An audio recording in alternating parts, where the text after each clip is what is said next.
ខ្ញុំជាសិស្សមកពីវិទ្យាល័យហ៊ុនសែនអូររាំងអឺមកសិក្សារឿងផ្កាសាពូនបង្រៀនដោយអ្នកគ្រូហៀងធីតា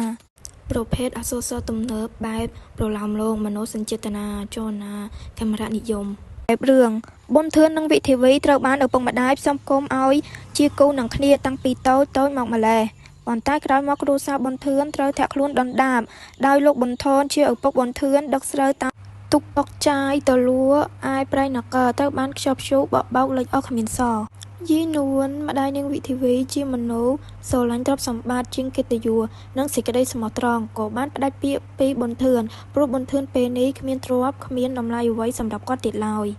យីនួនក៏បានលើកនាងវិធីវីឲ្យទៅចៅណៃសើតកូនប្រុសរបស់ថៅកែណៃសៀននិងនាងថោជាអ្នកមានទ្រព្យស្ដុកស្ដំណៃសើតជាយុវជនខ្វះសិលធម៌ពីលីអាវ៉ាសែអាងទឹកប្រាក់ដើរលេងតាមអំពើចិត្តចាប់តាំងពីយីនួនលើកនាងវិធីវីឲ្យទៅចៅណៃសតមកនាងវិធីវីក៏បានធាក់ខ្លួនឈឺសពប់សពនគិតតែសញ្ជប់សង្ចឹងនឹកគិតទៅដល់តែប៊ុនធឿនគូសង្សារស្មើជីវិតតែនាងមិនហ៊ានប្រកែកនឹងបំណងម្ដាយពីមួយថ្ងៃទៅមួយថ្ងៃសុខភាពនាងវិធីវីកាន់តែទទមទៅកម្លាំងកាន់តែខ្សោយទឹកមុខស្លេកស្លាំងបាយមិននឹកទឹកមិនឃ្លានគេងក៏មិនលក់នាងវិធីវីកាន់តែមានសហភាពធ្ងន់ធ្ងរទៅ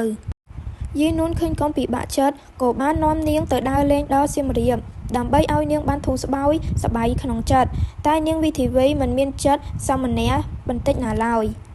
ក្រោយមកនាងវិធីវីមានជំងឺក្អកធ្លាក់ឈាមហើយគ្រូពេទ្យខំព្យាបាលយ៉ាងណាក៏មិនជាសះស្បើយនិយាយពីយាយនួនវិញមិនបានយល់ពីទឹកចិត្តរបស់កូនស្រីទេគិតតែពីដើររកគ្រូម្ដងឲ្យលោកស្រ័យទឹកម្ដងបញ្ចន់អារៈតែនៅតែគ្មានបានលទ្ធផលអ្វីសោះថ្លែងពីប៊ុនធឿនពេលត្រឡប់មកពីភ្នំពេញវិញទទួលដំណឹងថានាងវិធីវីចិត្តរៀបការក៏កើតទុកយំខ្សឹបស៊ូតែម្នាក់ឯង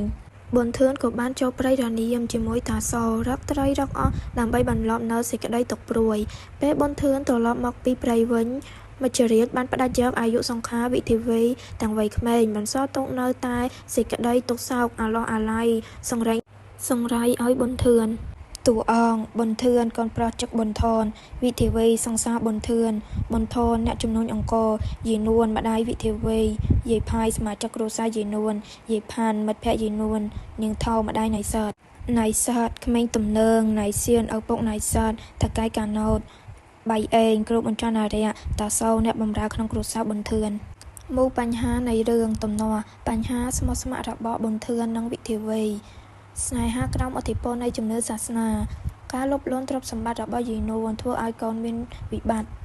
ដំណោះស្រាយវិធីវីត្រូវស្លាប់ព្រោះមិនហ៊ានប្រកែកនឹងម្ដាយយាយនួនមានវិបដិសារីប៊ុនធឿនបានត្រឹមនឹកសណោះអាឡោះអាល័យឧត្តមកតេរបស់រឿងចង់ឲ្យមានសិទ្ធិសេរីភាពក្នុងការជ្រើសរើសគូស្រករកុំឲ្យប្រកាន់វណ្ណៈនិងស្រឡាញ់ការរៀនសូត្រអត្ថរូបផ្ដើមរឿងអ្នកនិពន្ធបានធ្វើការផ្ដើមរឿងដោយរាប់ពីទេសភាពតាមដងផ្លូវដែលរថភ្លើងរត់ឆ្លងកាត់ពីភ្នំពេញទៅបាត់ដំបងដំណើររឿងអ្នកនិពន្ធបានពណ៌នាដំណើររឿងតាមពិធីនិពន្ធមួយចំនួនអត្ថរសតថារសអ្នកនិពន្ធបានបង្ហាញពីការរើសអើងវណ្ណៈនាសម័យកាលនោះកុសលរសអ្នកនិពន្ធបានអប់រំមាតាបិតាទាំងអស់មិនត្រូវបង្ខំកូនឲ្យយកគូស្រករដែលកូនមិនពេញចិត្តនោះទេ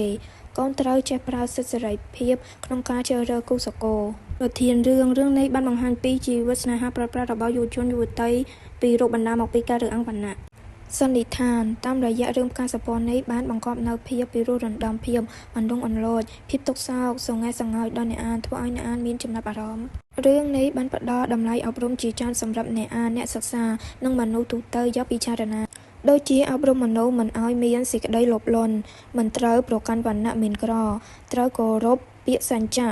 បើកសិទ្ធិសេរីភាពឲ្យកូនជ្រើសរើសគូស្រករទៅចេះគិតពិចារណាឲ្យបានច្បាស់លាស់កុំឲ្យមានវិបដិសារីអស់មួយជីវិត